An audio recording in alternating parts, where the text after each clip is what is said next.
हाय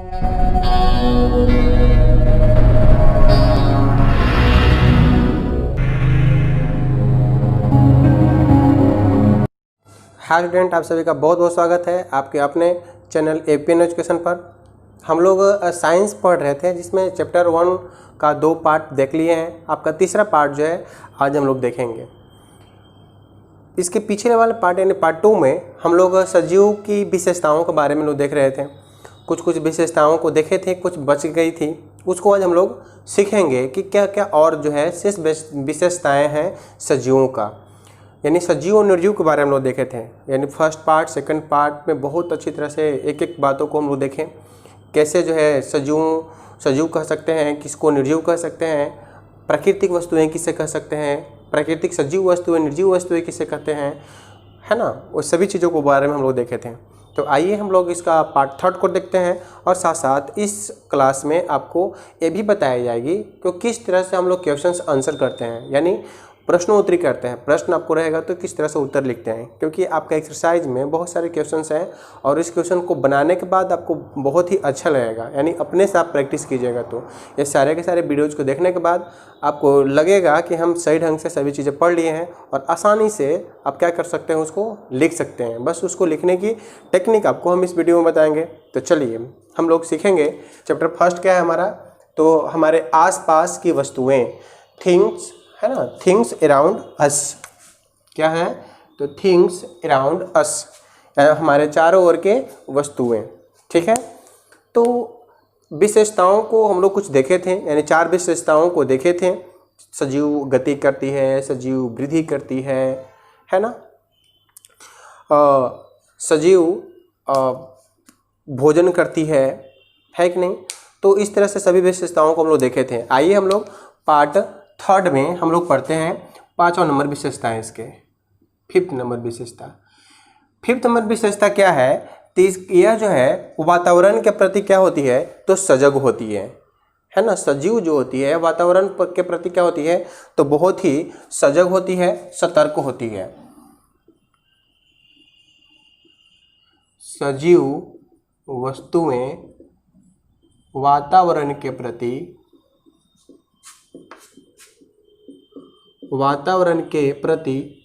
सजग होती हैं, सजग होती है। ठीक है, क्या होती हैं, तो वातावरण के प्रति सजग होती है। कौन वस्तुएं, तो सजीव वस्तुएं।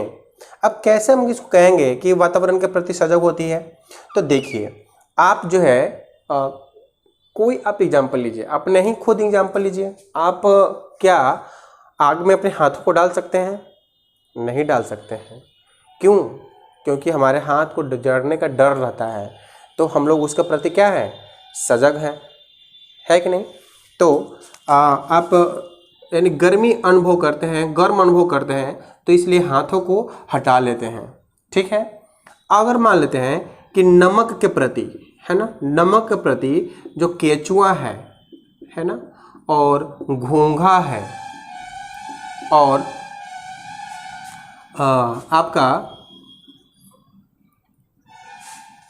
आपका जोंक जानते होंगे आप, जोंक है। ये सभी ऐसा नहीं कि खाली केवल जो है केचुआ, जोंक और जो है घोंघा ही है, और भी बहुत सारे ऐसे जंतु हैं जो नमक के प्रति सजग रहते हैं। नमक के प्रति सजगता का मतलब कि जैसे आप इसके आसपास नमक अगर रखते हैं तो सतर्क हो जाएगा, सजग हो जाएगा और वहाँ से पीछे हटना चालू कर देगा। क्यों, क्योंकि अगर आप इस पर नमक छिड़कते हैं, है ना, तो पूरी तरह से उसके त्वचा जो फट जाती है और वह खत्म हो जाता है, उसकी मृत्यु हो जाती है। तो नमक के प्रति क्या होते हैं, तो इन लोग सजग होते हैं। गर्म के प्रति मनुष्य, जीव जंतु, ये सभी जो है वह क्या होती है, तो सजग होते हैं, प्रकाश के प्रति सजग होते हैं। ठीक है, और अच्छा, गर्म के प्रति, प्रकाश के प्रति कौन सजग होता है, तो प्रकाश के प्रति पेड़ पौधे सजग होते हैं। कैसे, अब बोलेंगे कैसे सर, पेड़ पौधे कैसे सजग होते हैं, तो देखिए प्रकाश जिधर रहता है, यानी आप देखे होंगे सबसे अच्छा एग्जाम्पल है सूरजमुखी का, है ना। सूरजमुखी के खेतों में जाइए और देखिए सुबह में उसका, है ना, उसका जो इस तरह से तस्तरी नुमा उसका जो फूल होता है उसको आप देखिए, सुबह में आप देखिएगा पूरब की ओर है, और जैसे जैसे सूरज जो है वह मूव करता है ना, उस तरह से जैसे पूरब उधर हो गया, पूरब इस तरह से मूव करते करते करते करते यहाँ पर चला जाएगा, है ना। यानी पश्चिम, जैसे पूरब से पश्चिम की ओर उसका जो है वह तस्तरी नुमा जो फूल होता है वह मूव करता है, फिर से जो है क्या होगा, तो फिर से पूरब की ओर आएगा, इस तरह से मूव करता है। कोई भी पौधा को आप देखिए, जिधर सूरज रहता है उधर ही उसका जो है जो पौधे होते हैं उसका फूल उधर ही रहता है, उसका पौधा कहते हैं कि उधर की ओर ही झुक जाता है जिधर क्या रहता है, प्रकाश आता है। आप इसका एग्जाम्पल आप कर सकते हैं, है ना, इसका प्रयोग कर सकते हैं। घरों में क्या कीजिए, तो कहीं से होल बनाइए जहाँ से सूरज का प्रकाश आता हो, है ना। और क्या कीजिए, तो आप उसको पौधे को धूप में रखिए, मतलब वहाँ से जो किरण आ रही है, प्रकाश आ रही है, और उसको देखिएगा कि वो भी क्या होगा, झुकते चला जाएगा, यानी सूर्य जैसे जैसे जाएगा उस तरह से झुकते चला जाएगा। तो यानी प्रकाश के प्रति क्या है, तो प्रकाश के प्रति वह सजग है कि नहीं। तो हम लोग देखें कि गर्मी के प्रति, प्रकाश के प्रति, नमक के प्रति, एक और चीज़ को हम बारे में बताते हैं। छुई मुई के पौधा आप देखे होंगे, छुई मुई के पौधा, छुई मुई के जो पौधे होते हैं ये भी क्या होते हैं, तो हमारे हाथों के प्रति, हमारे शरीर के प्रति, त्वचाओं के प्रति सजग होते हैं। जैसे आप उसको टच करते हैं एक पत्ते को भी, तो क्या होता है, अपने आप पे उससे सारे के सारे पत्ते जो है सिकुड़ जाते हैं, है ना, सब आपस में सट जाते हैं। फिर कुछ देर के बाद वो अपने जो है हट जाते हैं, जैसे थे वैसे हो जाएंगे। लेकिन वर्तमान में जैसे आप उसको टच करिएगा तो सारे के सारे जो उसके पत्ते होते हैं जब क्या होंगे, आपस में सभी सड़ जाएंगे। तो हम क्या कर सकते हैं कि जो छुई मुई के जो पौधा है वो हमारे हाथों के प्रति, हमारे जो शरीर है, त्वचा है, उसके प्रति क्या है, वो सजग है। तो आप समझ गए कि सजग होने का जो है ना प्रवृत्ति होती है, ये केवल किस में होती है, तो सजीव में ही होती है। किस में होती है, सजीव में ही होती है, सजीव वस्तुओं में ही होती है। यानी कह सकते हैं कि सजीव वस्तुएं वातावरण के प्रति प्रतिकूल प्रभाव भी दिखाती है, जैसा वातावरण होता है उसका उल्टा प्रभाव दिखाती है। ठीक है, तो हम लोग 5th नंबर पॉइंट को सीख लिए। आते हैं हम लोग 6th नंबर पॉइंट को देखते हैं। 6th नंबर जो है आपका वो है कि वातावरण, सजीव वस्तुएं जो होती हैं वे जनन करती है। क्या करती है, तो सजीव वस्तुएं जनन करती है। आपका 6 नंबर पॉइंट, सजीव वस्तुएं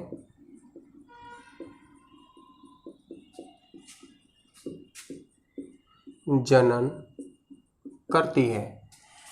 क्या करती हैं, तो सजीव वस्तुएं जो होती हैं वे जनन करती है, यानी रिप्रोडक्शन करती है, रिप्रोड्यूस, अपने जैसे संतानों को उत्पत्ति करती है। अब देखिए प्रकृति का लीला ही है कि जो भी सजीव वस्तु होगा, पेड़ पौधे से लेकर जीव जंतु से लेकर कीड़े मकोड़े से लेकर जो भी होगा सजीव, वे क्या करेंगे, तो अपने ही जैसे संतान को उत्पत्ति करेंगे, मतलब कि अपना वंश वृद्धि करेंगे, है ना, अपने जनसंख्या को बढ़ाएंगे, है ना, अपनी पीढ़ी को आगे लेके जाएंगे। ये है ना प्रकृति का दिया हुआ, भगवान का दिया हुआ, गॉड का दिया हुआ यह जो है उपहार है हमारे लिए, है ना। तो कैसे, तो देखिए कुछ ऐसे पौधे, कुछ ऐसे जो होते हैं जीव जंतु जो अंडे देते हैं, कुछ ऐसे जीव जंतु होते हैं जो बच्चे को जन्म देते हैं, है ना। तो बच्चे को जन्म देने वाला जो होता है उसको हम लोग मैमल्स कहते हैं, जो बच्चे को जन्म देते हैं, है कि नहीं। और अंडे को जन्म देने वाला को हम लोग कह सकते हैं, अंडज कह सकते हैं। जैसे जितने सारे पक्षी हैं, है ना, जितने सारे पक्षी होते हैं वे लगभग अंडे देते हैं, है ना। अंडे से फिर क्या होता है, तो उसको सेते हैं, और सेने के बाद चूजा निकलता है, और चूजा के बाद फिर उसकी ग्रोथ होती है, बढ़ती है, फिर उसी रूप में वह जो है चूजा जो है उसी रूप में, उस पक्षी के रूप में ही आ जाता है। लेकिन कहिएगा सर चमगादड़ में तो ऐसा नहीं है, वो तो बच्चे को जन्म देता है, बात सही है, वो बच्चे को जन्म देता है, इसलिए उसको स्तनपायी कहते हैं, मतलब कि वह मैमल्स के श्रेणी में आता है, स्तनपायी है। स्तनपायी का मतलब जो बच्चे को जन्म देता है वो स्तनपायी होता है ना, जो अपने बच्चे को जन्म देता है, अपने बच्चे को दूध पिलाता है। लेकिन अंडे देने वाले प्राणी बच्चे को दूध नहीं पिलाते हैं, ठीक है। तो आइए देखते हैं, जैसा बिल्ली का हम पहला एग्जाम्पल लेते हैं। बिल्ली, तो बिल्ली के जो बच्चा होगा, है ना, उसको बिलौटा बोलते हैं, है ना, जिसको हम लोग कह सकते हैं किटेंस कह सकते हैं। और आपका मान लेते हैं कि पक्षी कोई ले लेते हैं, कबूतर, है ना, कबूतर हो गई, मैना हो गया, है ना, तोता हो गया। ये सभी जो पक्षी होते हैं, यानी क्या कह सकते हैं, पक्षी, ये सभी पक्षी क्या करते हैं, तो ये सभी पक्षी अंडे को देते हैं।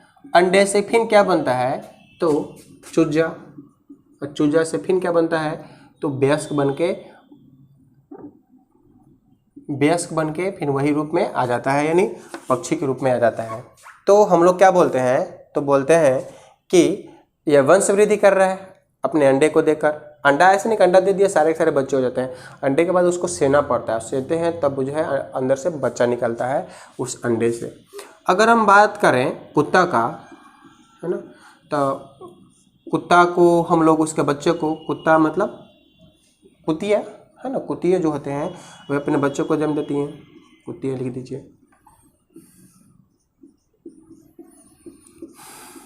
क्या करती हैं, तो बच्चे को जन्म देती है, मैमल्स है, तो उसको हम लोग बोलते हैं पप्पी, PUPPIS, जिसको हम लोग पिल्ला भी कहते हैं, है ना, पिल्ला।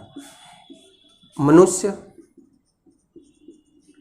बच्चे को जन्म देता है, यानी शिशु को जन्म देता है, इन बेबीज को जन्म देता है। तो इस तरह से, है ना, इस तरह से जो सजीव वस्तुएं होते हैं वे वंश वृद्धि करते हैं। अब आते हैं पेड़ पौधे के बारे में। पेड़ पौधे किस तरह से वंश वृद्धि करते हैं, तब पेड़ पौधे जो है यह बीज के थ्रू, है ना, बीज के थ्रू, बीज से फिर क्या बनता है, तो उसका अंकुरण होता है, अंकुरण के बाद पौधा बनता है, पौधा से फिर क्या होता है, तो पौधा से पेड़ बनता है, और पेड़ से फिर क्या होगा, तो फिर बीज बनेगा, फिर बीज से पौधा बनेगा, फिर पौधा से पेड़ बनेगा। इस तरह से जो प्रक्रिया चलती रहती है। अब ऐसा नहीं है कि एक ही बीज, हाँ, एक पौधा जो है एक ही बीज दे देगा, ऐसा तो नहीं है।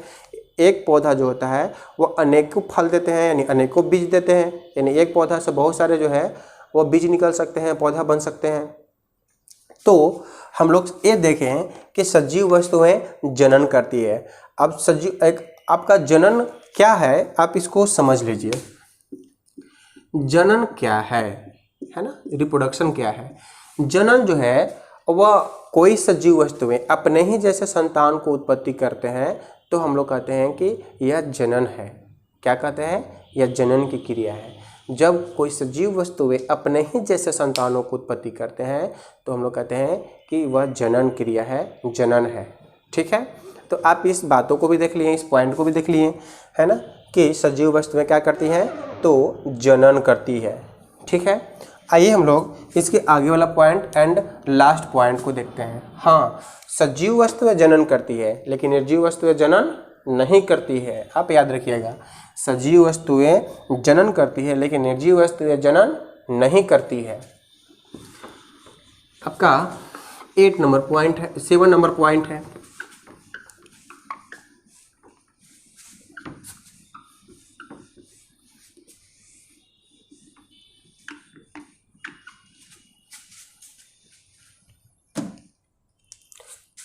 सेवन नंबर पॉइंट है, सजीव वस्तुएं की मृत्यु होती है।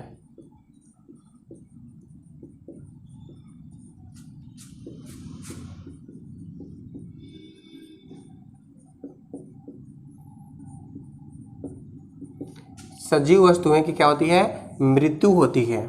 आप ध्यान में रखिएगा कि जो भी सजीव होते हैं वे एक न एक दिन मरते हैं। अब कुछ ऐसे सजीव होते हैं जो कम समय जीते हैं, कुछ ऐसे जीव होते हैं जो कुछ अधिक दिन तक जीते हैं, जैसे कीड़े मकोड़े, कीट पतंग, ये सब जितने हैं इनके जीवन काल ज़्यादा नहीं होती है। अगर पेड़ पौधे में बात करें तो जैसे आपका बैगन का पौधा हो गया, टमाटर का पौधा हो गया, है ना, सेम का पौधा हो गया, वे बस सीजनल होते हैं। मतलब वे एक ही साल, है ना, एक ही साल जो है वे रोपाते हैं, फल देते हैं, फिर ख़त्म हो जाते हैं, है ना, हमेशा के लिए नहीं होते हैं। लेकिन अगर आप वही अगर आप बात कीजिए आम की, उसी तरह से बात कीजिए सेब की, उसी तरह से बात कीजिए दूसरे पौधे की, मतलब दूसरे जो है फल की, अमरूद की, तो ये सीजनल नहीं होते हैं, ये जो होते हैं वे लगातार सालों साल तक वे फल देते रहते हैं। ठीक है, वे बहुत दिनों के बाद उनकी मृत्यु होती है। मृत्यु मतलब वे खत्म होते हैं, समाप्त हो जाते हैं। लेकिन जो छोटे पौधे होते हैं, जो है ना, जो साग सब्जी वाले पौधे होते हैं, इनकी जीवन काल अधिक दिन तक नहीं होती है। अब अगर हम बात करें जीव जंतुओं के बारे में, तो अभी बोले कि कीट पतंग और छोटे छोटे जीव जंतुओं की जीवन काल अधिक नहीं होती है। लेकिन अगर हम बात करें बड़े बड़े, जैसे आदमी की, घोड़ा की, है ना, आपका गाय की, इसकी जीवन काल अधिक होती है, 20-22 साल तक वे जीते हैं, है ना। कछुआ तो खैर बहुत ज़्यादा दिन तक जीता है। तो हम बात कर लें कि, है ना, सजीव वस्तुएं की मृत्यु होती है। सजीव वस्तुएं क्या होती है, तो एक एक न दिन मरते हैं। तो कुछ सजीव कम दिन तक, है ना, जिंदा रहते हैं। जैसे आपका क्या हो गया, तो टमाटर के पौधे, आपका बैगन के पौधे,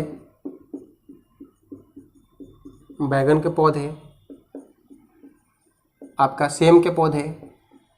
तो इस तरह से जो है अब आपका कम दिन तक वे जीवन रहता है, इनका कम दिन तक जिंदा। और अगर बात करें तो कीट पतंग, है ना, कीट पतंग, कीड़े मकोड़े या छोटे छोटे जो जीव जंतु होते हैं, उनका भी जीवन काल बहुत कम दिनों का होता है। जैसे फितंगी हो गया, बहुत कम दिन तक जिंदा रहते हैं।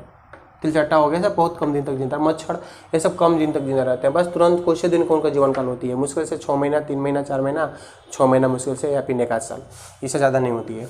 अधिक दिन तक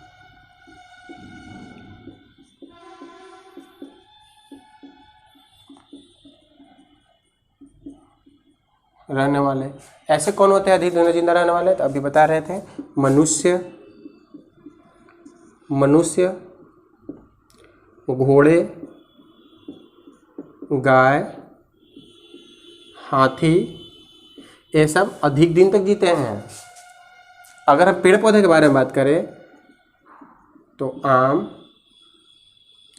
सेब, अमरूद,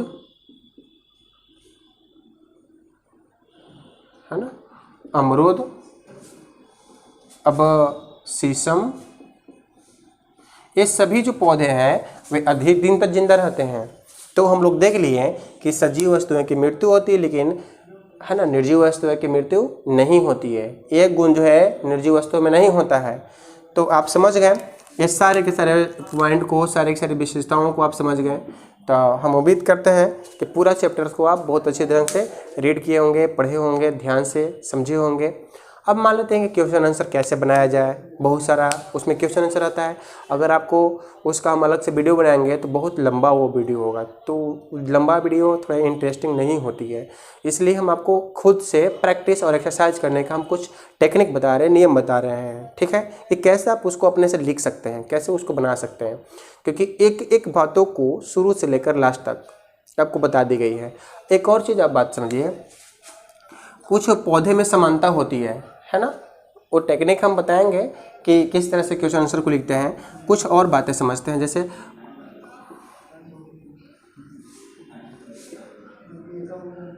पेड़ पौधे एवं जीव जंतु में समानताएं क्या है? तो जैसे देखिए, हम लोग के लिए भोजन और पानी की ज़रूरत होती है ना, उसी तरह से पेड़ पौधे में भी भोजन और पानी की ज़रूरत होती है। दूसरा नंबर, अगर वे श्वसन करते हैं तो हम लोग भी श्वसन करते हैं, वह भी श्वसन करते हैं, हम लोग भी श्वसन करते हैं। उन लोगों को भी भोजन पानी की ज़रूरत होती है, हमें भी भोजन पानी की ज़रूरत होती है। तो इस तरह से कुछ समानताएं हैं, किसके? पेड़ पौधे में भी और जीव जंतु में भी। तीसरा नंबर वृद्धि। वृद्धि वृद्धि जो है ये भी दोनों में समानता होता है, ये भी वृद्धि करते हैं, ये भी वृद्धि करते हैं। अगर हम मृत्यु की बात करें तो चौथा नंबर मृत्यु। मृत्यु यानी दोनों की मृत्यु होती है ना, सजीव दोनों होते हैं इसलिए दोनों की मृत्यु होती है। तो ये दोनों में समानताएं हैं, लेकिन कुछ जो है सजीव और निर्जीव में असमानताएं भी है। आइए हम लोग देखते हैं पौधे और जंतुओं में असमानताएं। हम लोग समानताएं के बारे में देखें कि क्या क्या पौधे और जीव जंतु दोनों में समानताएं होती है। अब हम लोग असमानताएं के बारे में चर्चा करते हैं, देखते हैं कि क्या क्या असमानताएं होती है। सबसे फर्स्ट में अगर बात करें तो पौधे में चलन गति होती है या वे चलन गति या गमन नहीं करते हैं, लेकिन जंतु जो होते हैं वे क्या करते हैं, चलन करते हैं, वे चलते हैं, घूमते हैं, टहलते हैं, दौड़ते हैं। लेकिन पौधे इस टाइप के, इनमें गति नहीं होती है। ठीक है। दूसरा नंबर आकार इनका जो होता है वो निश्चित नहीं होता है। इनका पौधे का आकार जो होता है निश्चित नहीं होता है, लेकिन जो जंतु होते हैं उनका आकार जो है निश्चित होता है। जैसे आप देखे होंगे कि पेड़ पौधे कोई पतला होता है तो बहुत मोटा होता है, तो बहुत ज़्यादा विशाल होता है। बरगद के वृक्ष को देख लीजिए, बहुत ज़्यादा होता है। अगर आप कुछ लताओं को देखते हैं यानी पौधे को देखते हैं, लताएँ जो होती है उसके अगर तने को देखते हैं तो बहुत ही पतला होता है। या और भी अगर छोटे छोटे पौधे को देखते हैं जैसे बैगन और टमाटर के जो है आपका पौधे अगर देखें तो बहुत उसके जो है वो बहुत ही थिकनेस उसकी कम होती है, बहुत ही उसका चौड़ाई जो होता है कम होता है ना, मोटी बहुत कम होती है, बहुत पतली होती है। लेकिन जैसे जैसे आप बढ़ते हैं पौधे से पेड़ की ओर तो उसकी मोटाई बढ़ती है, यानी उसका आकार जो होता है वो अनिश्चित होता है, निश्चित नहीं होता है, कभी कम कभी अधिक। लेकिन जो जंतु होते हैं उनके आकार जो होते हैं निश्चित होते हैं। मतलब ऐसा नहीं है कि छोटा सा जंतु है, जैसे कोई आपका शेर है तो शेर एकदम हाथी टाइप का हो गया, शेर तो शेर ही तक रहेगा, हाथी तो हाथी तक रहेगा, उससे और विशाल नहीं हो सकता है, तो उसके आकार निश्चित होती है। चलिए तीसरा नंबर जो है ये सूरज के प्रकाश में स्वयं भोजन बनाते हैं। सूरज के प्रकाश में क्या करते हैं तो वे स्वयं भोजन बनाते हैं, यानी अपने आप पे भोजन बनाते हैं, किसी दूसरे पर आश्रित नहीं होते हैं। लेकिन जंतुओं में इस प्रकार के लक्षण नहीं होते हैं। जंतु जो होते हैं वे अपना भोजन स्वयं नहीं बनाते हैं, वे आश्रित होते हैं, या तो जीव जंतु पर आश्रित होंगे और नहीं तो वे पेड़ पौधे पर भी आश्रित होंगे। ठीक है। चौथा नंबर है रंध्रों द्वारा श्वसन होता है। किन में तो पेड़ पौधे में। हम बात किए थे कि उनके जो पत्ती होता है, पत्ती के जो अस्टोमा होता है, अस्टोमा यानी रंध्र, उसी से वे श्वसन करते हैं। वाष्पोत्सर्जन भी उसी से होता है। ठीक है। ये पौधे में गुण होता है, रंध्रों से श्वसन करते हैं। लेकिन अगर हम जीव जंतु में बात करें तो कोई ऐसा जीव जंतु है जो गलफड़े से, जैसे मछली गलफड़े से सांस लेती है, फेफड़े द्वारा भी सांस लेती है जो जीव जंतु, जैसे मनुष्य हो गया, आपका जो पक्षी वर्ग हो गया, और भी जो दूसरे जंतु हैं। पांचवा नंबर प्रजनन जो है यह पौधे में बीजों द्वारा होता है। किसके द्वारा होता है प्रजनन? बीज के द्वारा होता है। प्रकीर्णन होती है बीजों की, यानी बिखराव होता है, उससे उसकी मिट्टी में जाने के बाद अंकुरता है, अंकुरने के बाद पौधा का रूप लेता है, बीजों के द्वारा होता है। लेकिन ये आपका जंतु में किसके द्वारा होता है तो वे है ना अंडे देते हैं। कुछ ऐसे जंतु हैं, जैसे पक्षी के बारे में बात किए थे, वे अंडे देते हैं, और कुछ ऐसे जंतु हैं जो बच्चे को जन्म देते हैं। तो ये दोनों में असमानता हुआ। ये बीजों के द्वारा इसका है ना वंश वृद्धि होता है या प्रजनन होता है, लेकिन इसमें प्रजनन कैसे होती है तो अंडे और बच्चों के द्वारा होती है, यानी अंडे और बच्चों को जन्म देते हैं। 6 नंबर पॉइंट को देखिए।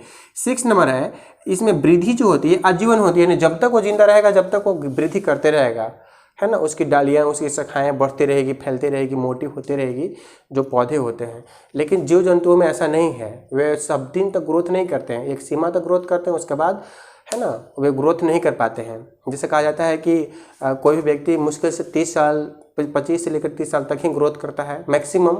ऐसा तो कहा जाता है कि 12 से लेकर 18 वर्ष या 21 वर्ष तक तो जो उम्र होता है उसी में ग्रोथ होता है शरीर का। अब कहेंगे कि सर कोई कोई व्यक्ति होता है जो आगे चल कर बहुत मोटा हो जाता है, तो देखिए वह ग्रोथ नहीं कहलाया, है ना, वो तो उसके मोटापा कहलाया, उसके शरीर में फैट जमा हो गया, उसको ग्रोथ नहीं कर सकते हैं। मतलब जो शरीर के अंगों में, अंगुलियों में, हाथों में, पैरों में, लंबाई में ये जो वृद्धि होता है वो एक निश्चित समय तक ही होता है ना। तो हम लोग ये दोनों चीज़ों को देख लिए कि पेड़ पौधे में जो वृद्धि होता है वो आजीवन काल तक होता है, लास्ट तक समय तक होगा। लेकिन जंतुओं में इस प्रकार की वृद्धि नहीं होती है, वे निश्चित समय तक ही उनकी वृद्धि होती है। तो हम लोग जीव जंतु में समानताएं और असमानताएं के बारे में हम लोग चर्चा किए, है कि नहीं। आइए अब हम लोग क्वेश्चन आंसर के बारे में देखते हैं कि क्वेश्चन आंसर को कैसे बनाया जा सकता है कि नहीं। क्योंकि ये बहुत ही आपका बहुत सारा एक्सरसाइज है जिसको आप प्रैक्टिस कीजिएगा, बनाइएगा तो आपको बहुत अच्छा लगेगा। क्योंकि ये सभी वीडियोज़ को अगर आप देखते हैं, समझते हैं तो एक एक प्रश्नों को आप स्वयं ही हल कर देंगे। लेकिन थोड़ी सी टेक्निक आप सीख जाइए कि किस तरह से हल कर सकते हैं। जैसे मान लेते हैं कि अगर दिया रहे कि सजीव और, है ना, सजीव और निर्जीव, क्या दिया रहे, सजीव और निर्जीव में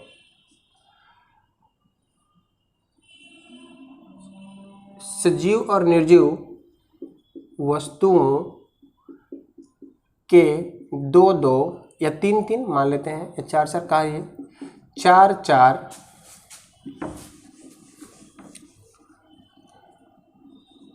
चार उदाहरण लिखें।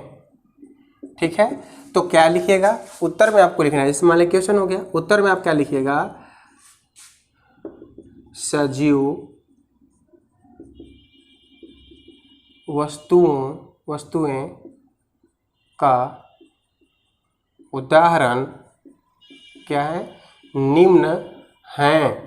ठीक है, ऐसे देने के बाद फिर डैश डैश करके लिखिएगा अपना कि सजीव वस्तुएं, पेड़ पौधे में आप शीशम ले लीजिए, अमरूद ले लीजिए, है ना, आप मुर्गी ले लीजिए, भेड़ ले लीजिए, गाय ले लीजिए, इस तरह के चार उदाहरण हो गया।